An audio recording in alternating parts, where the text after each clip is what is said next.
ఓం శ్రీరామచంద్ర పరబ్రహ్మణే నమః.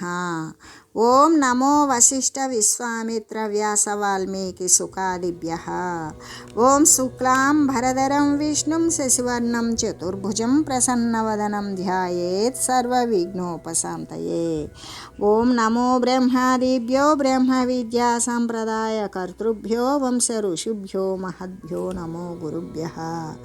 ఓం శ్రీరామో రామభద్రశ్చ రామచంద్రశ్చ శాశ్వతః రాజీవలోచన శ్రీమాన్ రాజేంద్రో రఘుపుంగవః. శ్రీ యోగవాసిష్టము నిర్వాణ ప్రకరణము పూర్వార్ధము. అయితే ఇది దేశకాలాదులైనటువంటి వస్తువులా కాదు. దేశకాలాల వలన ఇది నిర్ణయింపబడుతుందా? అలా కూడా నిర్ణయింపబడజాలదు. మరలా కూడా ఇది ఏ దేశకాలాదులను వాటి వలన పరిచ్ఛిన్నత్వాన్ని కూడా అగుతూ ఉన్నది.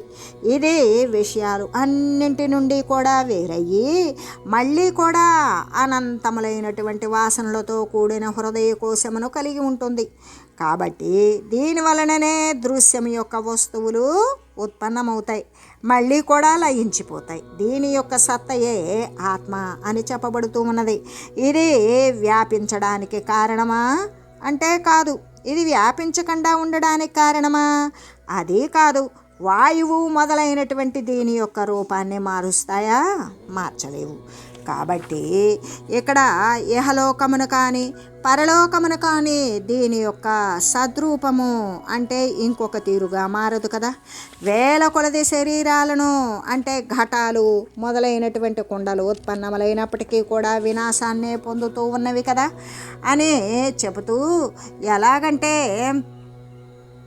స్వస్వరూపమైనటువంటి ఆత్మను స్వాత్మరూపమైనటువంటి భూమానందాన్ని ఆస్వాదిస్తూ సదా తురీయ పదమనే స్థితులై ఉంటూ ఉన్నారు అని చెబుతూ, అంతేకాదు దేహములు అనేటువంటి ఘటాలు కుండలు వేల కొలది పుట్టినప్పటికీ కూడా మరి చస్తూ ఉన్నప్పటికీ కూడా కానీ ఆ దేహరూప ఘటానికి బాహ్యమునందు అభ్యంతరమునందు కూడా వ్యాపించి ఉన్నటువంటి ఆత్మాకాశం యొక్క ఖండనము అనేటువంటిది ఎప్పటికీ సంభవించదు అని చెప్తూ, ఎలాగంటే కేవలం బోధవైరూప్య దేశాత్ స్థృగివత్ స్థితం విశ్వగాత్మామయం విశ్వం జ్ఞాతం బుద్ధ్యా సుసిద్ధయా సబాహ్యాభ్యంతరసాస్యాత్మాకాశస్య ఖండన తచ్చదేహాది సకలమాత్మైవాత్మ విధాంవర. కానీ ఈ ఆత్మాకాశం యొక్క బయట వెలుపల అంటే లోపల యందు వెలుపల యందు కూడా ఆత్మ యందు ఎటువంటి మార్పును వికారము కూడా లేదు కదా. కాబట్టి ఆత్మజ్ఞ శ్రేష్ఠ. అందువలన దేహములకు ఉన్నటువంటి వికారము ఆత్మకు ఉండజాలదు అని నీవు గ్రహించాలి. ఇంకా ఈ శరీరాలకు ఆత్మ కంటే వేరు అని ఈ శరీరాలను ఎప్పటికీ కూడా ఎంచవద్దు. ఎందుకంటే బోధం యొక్క వికృతి వలననే, ఎలాగా అంటే ఏ బోధమైతే ఉన్నదో దాని యొక్క మార్పు వలననే ఇలా తోస్తూ ఉంటుంది.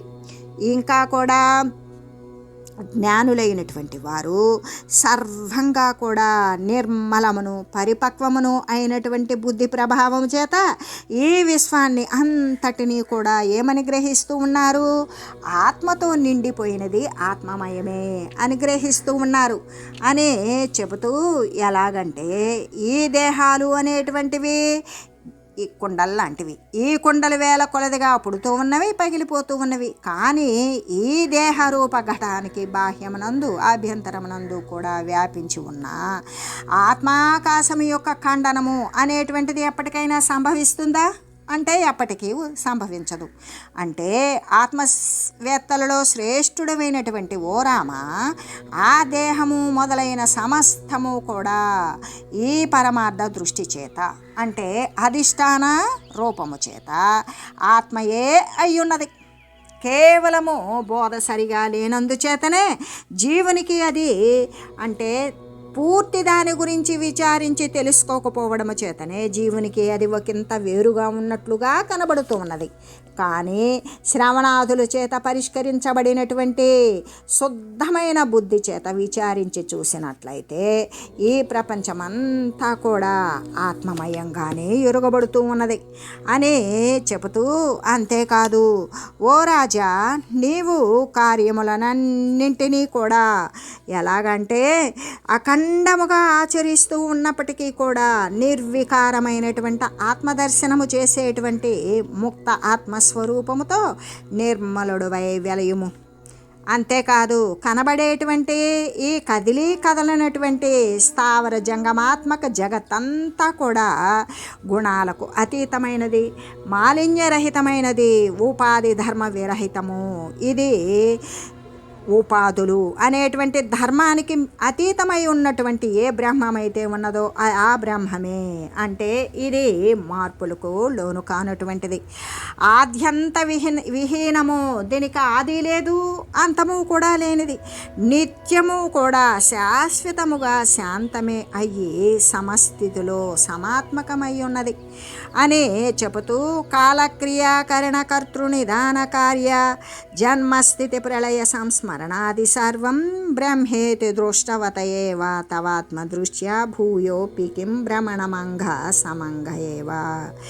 కాబట్టి వర్ష కాలము, కర్తృత్వము, కారణము, కర్మ, క్రియ, నిదానము, సృష్టి, స్థితి, లయము మొదలైనటువంటి ఎన్ని స్మరణలు అయితే ఉన్నావో ఈ స్మరణాదులన్నీ కూడా బ్రహ్మమే అని గ్రహించు.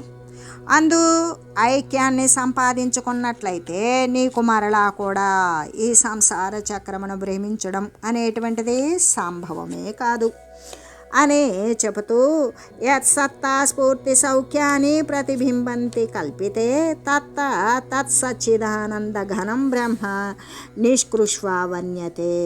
అంటే దేని యొక్క సత్త వలన ఈ సత్తా, స్ఫురణ, సౌఖ్యముల యొక్క ప్రతిబింబాలు కల్పింపబడుచు ఉన్నవు అటువంటి సచ్చిదానంద ఘనమైనటువంటి బ్రహ్మాన్ని గురించి వివరించి తెలియజేసి, ఈ యొక్క అంటే నిర్వాణ ప్రకరణమునందు ఈ పూర్వార్ధమునందు బ్రహ్మాత్మైక్యమైనటువంటి ప్రతిపాదనాన్ని గురించి తెలియజేసి ఇంకా కూడా తెలియజేశారు.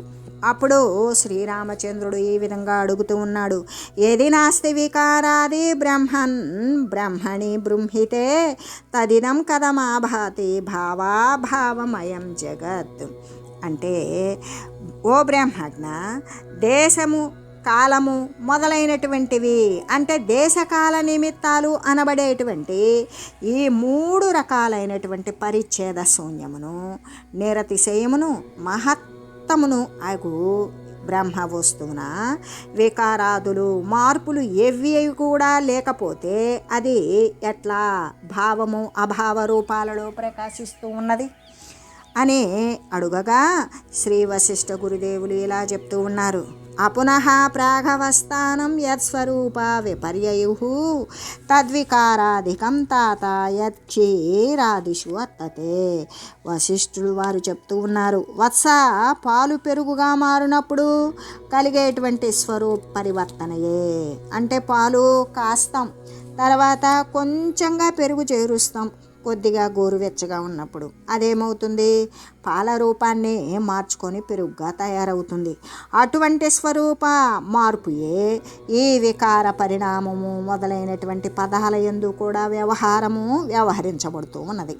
అంటే ఈ పెరుగు మరలా కూడా తన పూర్వస్వరూపమైనటువంటి పాలుగా మారుతుందా? మారదు. అలాగే కానీ ఈ జగత్తునైతే ఆది మధ్యాంతముల యందు కూడా అంటే ఈ యొక్క సృష్టికి పూర్వము అంటే ఆదిలో, మధ్యములో, అంతములు అంతా ఏమై ఉన్నది? సృష్టికి పూర్వము బ్రహ్మమే, సృష్టి మధ్యమునందు బ్రహ్మమే, సృష్టి అంతా ప్రళయంలో నశించిపోయినా కూడా మిగిలి ఉండేది బ్రహ్మమే అయి వెలయుచు ఉన్నది. ఇది కేవలము మాలిన్యరహితమైనటువంటి నిర్మలమైనటువంటి బ్రహ్మమే. కాబట్టి పాలకుండేటువంటి వికృతి బ్రహ్మమునకును ఉన్నదా? లేదు. అని చెబుతూ అవయవ సంయోగము, ద్రవ్యగుణాలకు ఉండేటువంటి అన్య ద్రవ్యగుణ సంబంధము బ్రహ్మానికి ఉన్నవా? లేవు. ఎలాగంటే బ్రహ్మము అనేటువంటిది అనాది అయినటువంటి వస్తువు, దీనికి ఆది లేదు. ఆది అంటే ప్రారంభం. కాబట్టి సమత్వమైనటువంటి ఈ బ్రహ్మ వస్తువును కనిపించేటువంటి ఈ జగత్తు భ్రమ అనేటువంటి భ్రమ యొక్క వివర్తయే అని గ్రహించు. ఇంకా బ్రహ్మమున పరిణామము అసంభవము. ఇక్కడ బ్రహ్మమునందు మార్పు అనేటువంటిది అసలు సంభవించదు. అంటే జ్ఞానము, జ్ఞేయాలు అనేటువంటివి అంటే తెలుసుకునేది, తెలుసుకోబడేటువంటిది అనేవి బ్రహ్మమునందు ఉన్నవా? లేవు. బ్రహ్మ శబ్దమునకు చెప్పబడేటువంటిది సంస్పర్శరహితమైనటువంటి చిదాత్మ వంటిది. దేన్ని కూడా కలిసేటువంటిది, విడిపోయేటువంటి స్పర్శరహితమైన ఏ చిదాత్మ వస్తువు అయితే ఉన్నదో అదే అని చెబుతూ సృష్టికి పూర్వమునందు కానీ సృష్టికి తర్వాత కానీ ఉండే తీరు కానీ అలాగే అంటే జగత్తు మొదలైనటువంటి దంతా కూడా భ్రమరహితంగానే బ్రహ్మమును గ్రహించాలి. మధ్యకాలముని ఇంకో మాదిరిగా తోచేటువంటిది ఏంటి అంటే అది భ్రమే అనే చెబుతూ ఆది యందు, అంతమునందు, మధ్యమునందు కూడా సర్వకాల సర్వత్రా ఏ ప్రదేశమునందైనా ఈ ఆత్మ సమస్వరూపమునే వెలయుచు ఉన్నది. ఈ యొక్క మార్పు అనేటువంటిది ఈ వివర్తము ఆత్మ సంబంధీయమే అయినప్పటికీ కూడా ఆత్మత్వము వికారాన్ని పొందడం లేదు కదా. ఈ సర్వశక్తిమంతమైనటువంటి బ్రహ్మము రూపము ఉంటుందా? లేదు. రూపరహితం, ఏకమై ఉంటుంది. శాశ్వతమై ఉండడం వలన ఇక్కడ భావాల యొక్క మార్పులకు ఎన్నడూ కూడా ఇది వశపడేటువంటిది కాదు అని శ్రీ వశిష్ఠ గురుదేవులు తెలియజేశారు. అప్పుడు శ్రీరామచంద్రుడు ఈ విధంగా అడుగుతూ ఉన్నాడు. విద్యమానే సదైకస్మిన్ బ్రహ్మణ్యే కాంత నిర్మలే సంవిద్భ్రమ స్వరూపాయ అవిద్యాయాః క ఆగమః. ఏమంటున్నాడు? పరిపూర్ణ నిర్మలమును, సద్రూపమును అయిన ఏకమును అయినటువంటి బ్రహ్మమునందు బుద్ధిజాడ్యము అనేటువంటి ఈ అజ్ఞానము, ఈ అవిద్య ఎక్కడి నుండి అరుదించింది అంటే మహాత్మ ఒక్కటే అయి ఉన్నది. అత్యంతమైన మాలిన్యరహితమైనది బ్రహ్మము మాత్రమే. సర్వము కూడా ఎల్లకాలములు యందు ఆ ఒక్కటే ఉండి ఉండగా దానికి విరుద్ధమైనటువంటి భ్రమరూపమైనటువంటి ఈ అవిద్య అనేటువంటిది ఎలా వచ్చి చేరింది అని అడగగా శ్రీ వశిష్ఠ గురుదేవులు ఇలా చెప్తూ ఉన్నారు. బ్రహ్మతత్వమిదం సర్వమాసీదస్తి భవిష్యతి నిర్వికారమనాద్యంతం నా విద్యాస్థితి నిశ్చయ. అంటే ఏమంటున్నారు శ్రీ వశిష్ఠ గురుదేవులు? బ్రహ్మతత్వము ఒక్కటే గతించిన కాలమునందు, రాబోయేటువంటి కాలమునందు, ఇప్పుడు జరుగుతున్న కాలమునందు కూడా బ్రహ్మము అనేటువంటిది ఒకటి మాత్రమే. అన్ని కాలాల యందు, భూత భవిష్యత్ వర్తమాన కాలాల యందు కూడా ఆ బ్రహ్మం ఒక్కటే ఉన్నది. దీనికి అనాది, దీనికి ఆది ఉన్నదా? లేదు. అనంతము, దీనికి అంతము ఉన్నదా? దీనికి ముగింపు అది లేదు. అసలు అవిద్య అంటున్నావు, అవిద్య అనునటే అనేటువంటివి ఇంక లేనే లేవు. ఇది నిశ్చయముగా సత్యమే అని చెబుతూ అంటే ఎలాగంటే, ఓ రామచంద్ర, నీవు నేను మొదలైనటువంటి సమస్త జగత్తు కూడా వికార రూపమై, మార్పులకు నోచుకోనటువంటి నిర్వికారమై, ఆది అంతములు మధ్య స్థితి అనేటువంటిది కూడా నశించిపోయినట్టు బ్రహ్మతత్వమే అయి ఉన్నది, అయి ఉంటుంది కూడా, అయి ఉండబోతుంది. అంటే ఇక్కడ అజ్ఞానము అనేది ప్రత్యేకంగా లేనే లేదు. ఇదే పరమ నిశ్చయము అని చెబుతూ, అంతేకాదు ఇది బ్రహ్మము అని ఉపదేశించేటప్పుడు చెప్పబడేటువంటి ఈ వాచకములను కూడా వికారము మొదలైనటువంటి వానికి ఎక్కడా ఉనికి లేదు.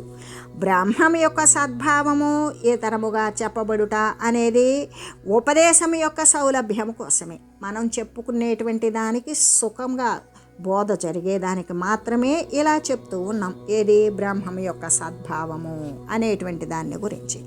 ఇక్కడ నీవు, నేను, జగత్తు మొదలైనవి అన్నీ కూడా ద్యులోక భూలోకాలు, అంటే స్వర్గ భూలోక పాతాళ లోకాలు, లేక వాయువు మొదలైనటువంటివన్నీ కూడా ఆద్యంతరహితమైనటువంటి సార్వేక సమస్తము నశించిపోయినా ఆ ఉత్పన్నము కాకముందు ఉన్నటువంటిది సర్వము బ్రహ్మము తప్ప మరొకటి లేదు. ఇక్కడ అవిద్య అనేటువంటిది, అజ్ఞానము అనేది ఒకించుకు కూడా లేదు.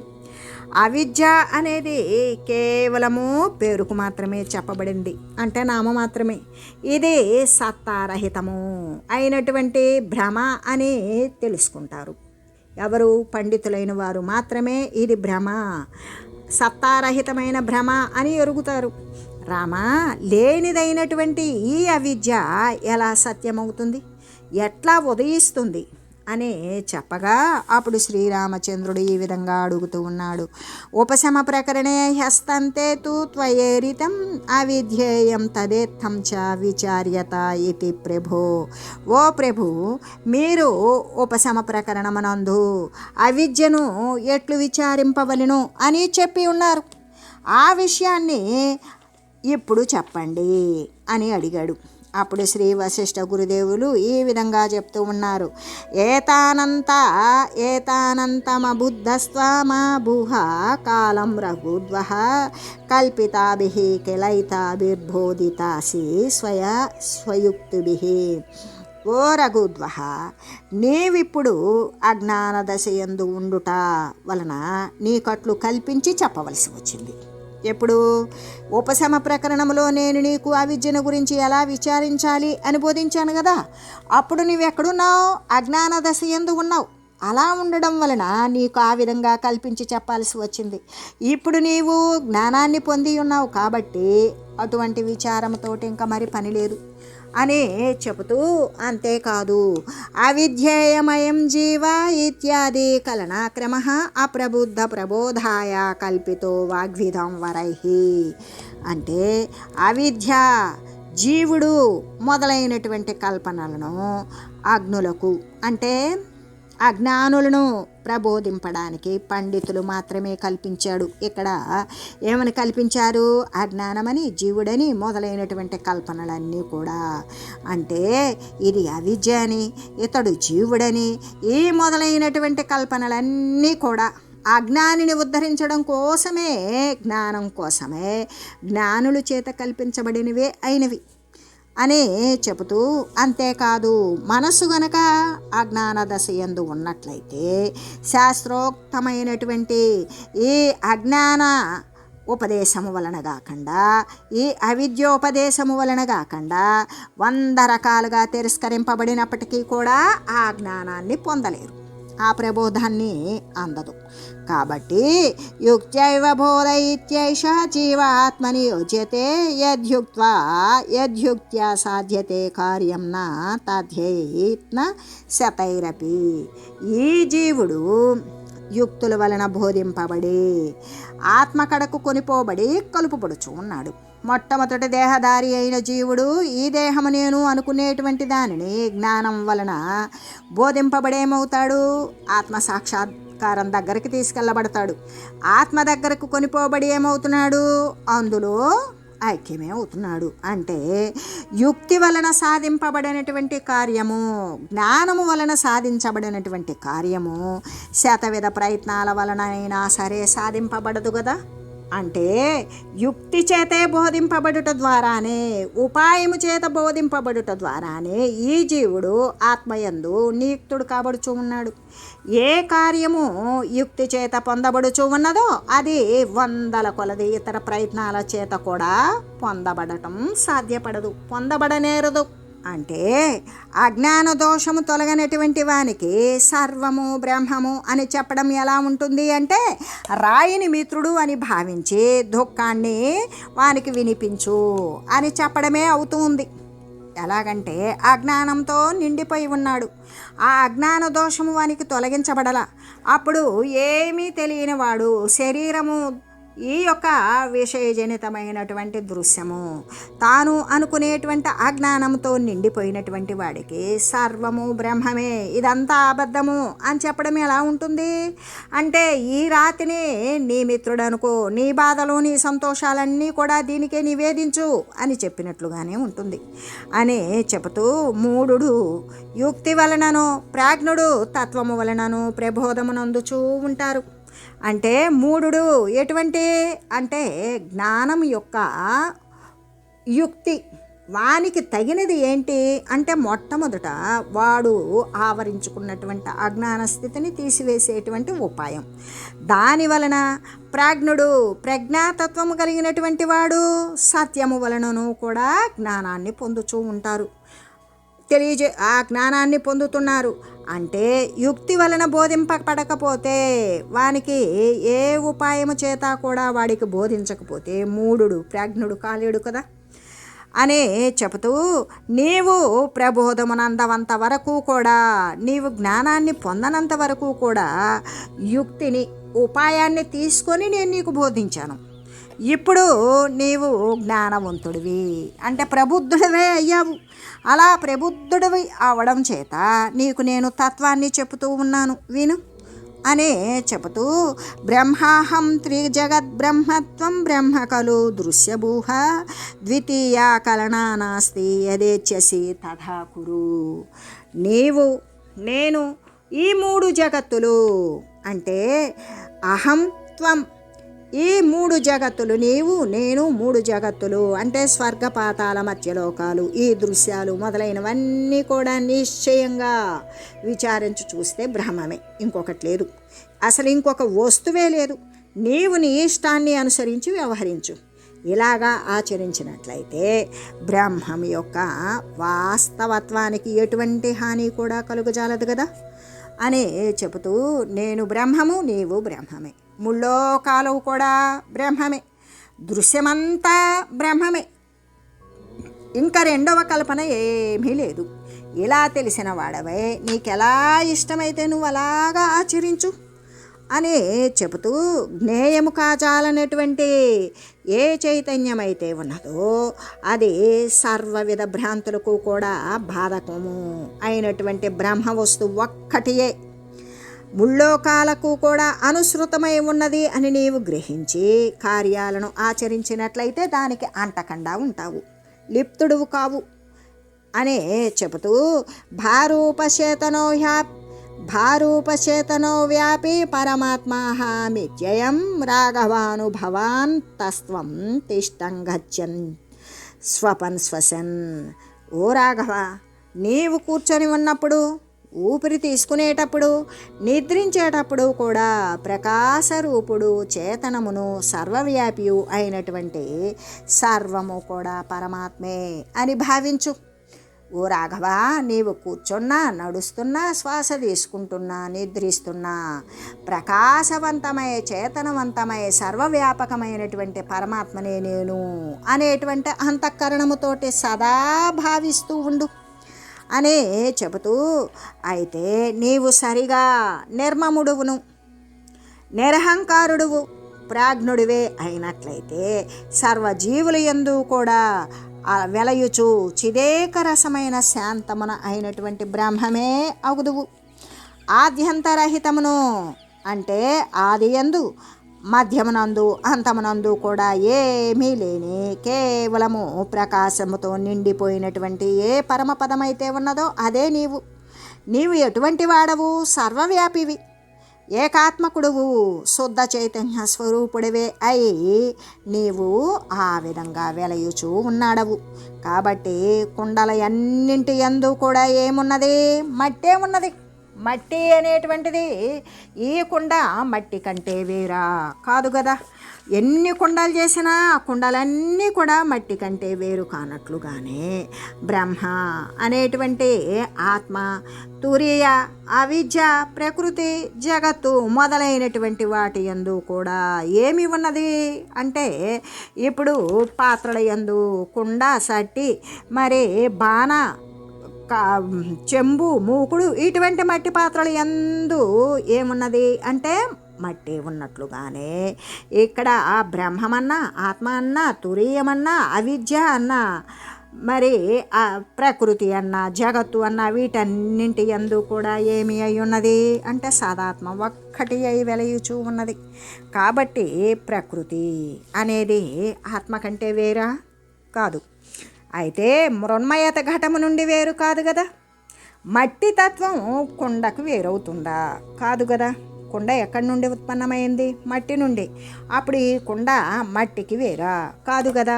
అలాగే మృణ్మయత్వమే ఘటమున వెలయుచూ ఉన్నట్లుగా ఆ కుండలో ఏం వెలయుచూ ఉన్నది? మట్టే ఉన్నది. మట్టి ద్వారానే తయారైంది కుండ. అక్కడ ఏం కనపడుతుంది? మనం ఏమంటాం? దాన్ని కుండ అంటాం, మట్టి అను. అలాగనే ఆత్మ ఏ ప్రకృతి యందు కూడా వెలయుచున్నది, దానిని పరమాత్మ అనం, ప్రకృతి అంటాం. ఆ విధంగా ప్రకృతి రూపంలో వెలిగేటువంటిది పరమాత్మ స్వరూపమే. అంటే నీటి అందల ఆవర్తాలను బోలేటువంటి ఈ ఆత్మ యొక్క వివర్తమే ప్రకృతి అని చెప్పబడుతూ ఉన్నది. ఎలాగంటే సుడిగుండాలు ఎక్కడొస్తాయి? నీళ్ళల్లోనే వస్తాయి. నీటి కంటే వేరైనదా సుడిగుండం? కాదు. అలాగే ఈ ఆత్మ యొక్క మార్పు, ఈ ఆత్మ నుండి జాలువారినటువంటిది ప్రకృతి అనబడుతున్నది. కానీ ఆత్మ యొక్క స్పందము వలననే, ఆత్మ యొక్క చలనం వలననే ప్రకృతి కలుగుచుండడం వలన ఆత్మయే ప్రకృతి అని గ్రహించాలి కదా. అంటే వాయువు దాని యొక్క స్పందమును పేరుకు మాత్రం వేరైనా కూడా వాయువు వేరు, చలనం వేరు కాదు.